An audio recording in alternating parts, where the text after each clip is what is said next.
ഇന്ന് തന്നെ ഡൗൺലോഡ് ചെയ്യൂ. കാണൂ നിങ്ങളുടെ ഫേവറേറ്റ് ഷോസ്.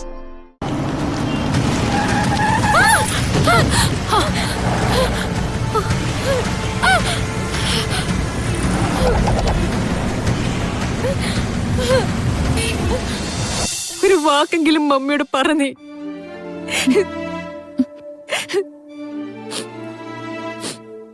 ഓക്കെ മമ്മി, നിനക്ക് വേണ്ടെങ്കിലേ ഈ സിത്താര ശ്രീനിവാസിനെ ഈ ലോകത്തിന് തന്നെ വേണ്ടെന്ന് അർത്ഥം.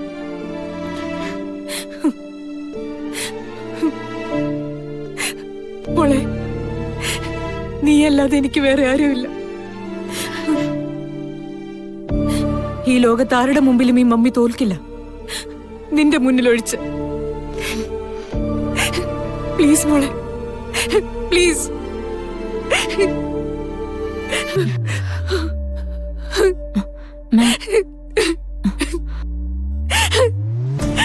ഇവളെന്താ സിനി എന്നെ മനസ്സിലാക്കാത്തത്?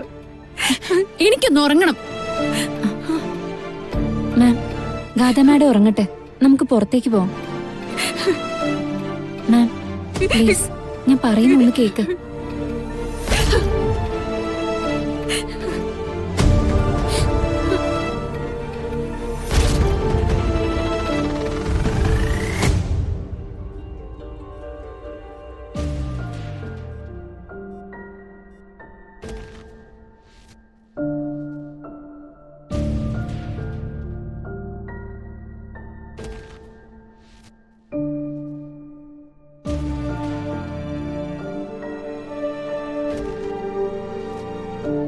മാം, ഗാഥ മാഡത്തിന് അങ്ങനെ സ്ഥിരമായി മാമിനോട് പിണങ്ങാനൊന്നും പറ്റില്ല.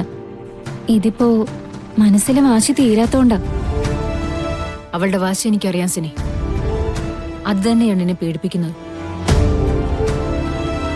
ധിക്കരിക്കാൻ തീരുമാനിച്ച ഞാൻ ചിന്തിക്കുന്ന വഴികളിലൂടെ ഒരിക്കലും അവള് നടക്കില്ല. എതിരായിട്ടേ നടക്കും.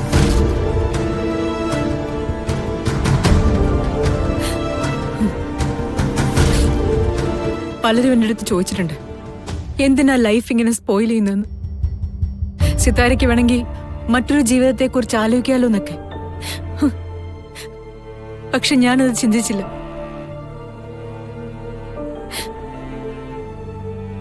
എനിക്കൊരു ലൈഫ് ഉണ്ടെങ്കിൽ അതിന്റെ മകൾക്ക് വേണ്ടിയാണല്ലോ എന്നോർത്ത് ഞാൻ ആശ്വസിച്ചു. അവളെ വളർത്തുക, അവളെ കണ്ടോണ്ടിരിക്കുക, അതൊക്കെ തന്നെ ആയിരുന്നില്ലേ സിനി ജീവിതത്തിൽ എനിക്കുണ്ടായിരുന്ന സന്തോഷം.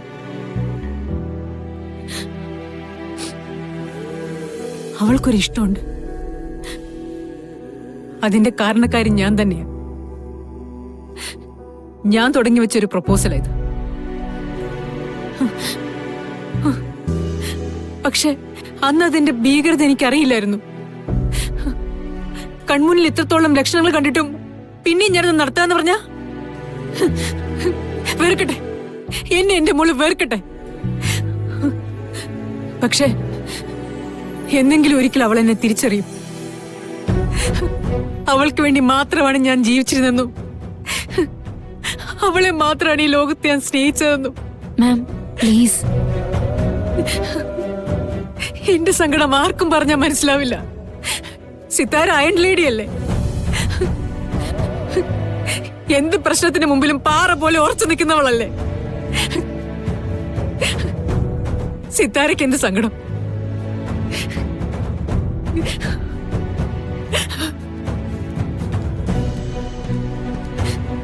മാഡം, ഗാഥ മാഡത്തിന് മെഡിക്കൽ ഇൻഷുറൻസ് ഉണ്ടെന്നല്ലേ പറഞ്ഞു? അതിന്റെ കാർഡ് വേണം, പിന്നെ ആധാർ കാർഡിന്റെ ഒറിജിനൽ കോപ്പി, പിന്നെ പേഷ്യന്റിന്റെ ഒരു ഡ്രസ് കൊടുത്തോളൂ. മാം പോയി അതൊക്കെ എടുത്തിട്ട് വരൂ. ഇവിടുത്തെ കാര്യങ്ങളൊക്കെ ഞാൻ നോക്കിക്കോളാം. അലസിനി, ഞാൻ പോയാല്? പോയിക്കോളൂ മാം. പോയിട്ട് വരുമ്പോഴേക്കും മാം ഒന്ന് ഫ്രഷ് ആവും.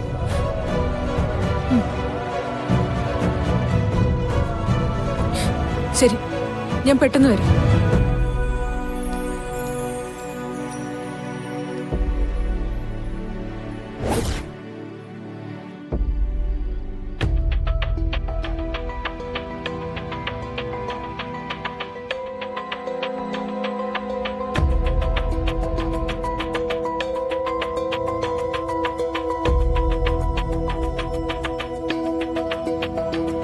സാറേ, അഹമ്മദാബാദിൽ നിന്നേ ആ മെട്രോ ഏജൻസിക്കാർ വിളിച്ചായിരുന്നു. നാളെ അല്ലെങ്കിൽ അടുത്തൊരു ദിവസം സാറിന്റെ ഒരു അപ്പോയിന്റ്മെന്റ് ചോദിച്ചു.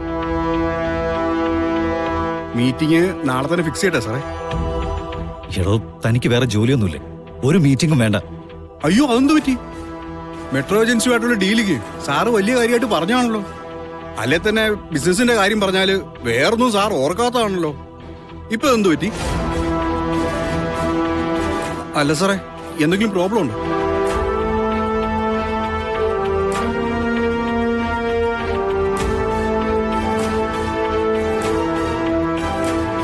മാണിക്കുഞ്ഞ്, ഓ, ഈ വിവാഹാലോചന കൊണ്ടുവന്നതാരാ? അത് സിത്താര മാഡം അല്ലേ? യെസ്. ഇങ്ങനൊരു ആലോചന വന്നപ്പോ നമ്മുടെ കണക്കൂട്ടൽ എന്തായിരുന്നു? സാറ് ചിന്തിച്ചത് ബിസിനസിനെ കുറിച്ചാ. സിത്താര മാഡത്തിന്റെ സാമ്രാജ്യം നമ്മുടെ ബിസിനസിനൊപ്പം കൂടിയാ ലാഭം എത്ര അതായിരുന്നല്ലോ. യെസ്. പക്ഷെ ഇപ്പൊ എനിക്കൊരു സംശയം. എന്താ സാർ? ബിസിനസ് രംഗത്ത് എന്നെ പോലെ തന്നെ മറ്റുള്ളവരെ അതിശയിപ്പിച്ച ആളാണ് സിത്താര മേഡം. നമ്മളവരെ വിഴുങ്ങാൻ നോക്കുമ്പോ അതിനു മുന്നേ അവര് നമ്മളെ വിഴുങ്ങാണ്.